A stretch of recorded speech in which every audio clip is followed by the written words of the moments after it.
Hello and a huge welcome to this video. I am ABQ from How To Do and I am finally back. I was really busy in my exams and was not able to upload any videos lately, but finally I am free.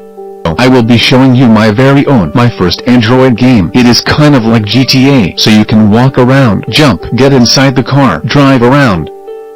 However, there is no button to turn the car. This is because you have to turn your Android device to turn the car. You know, G sensors.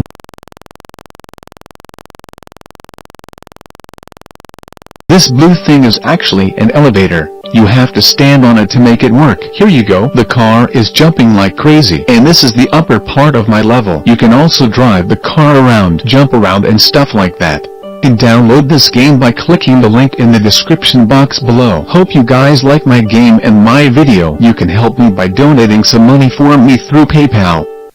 The link for my PayPal is in the description box below. Please like and subscribe my channel and I hope to see you in my next video. Till then, be cool.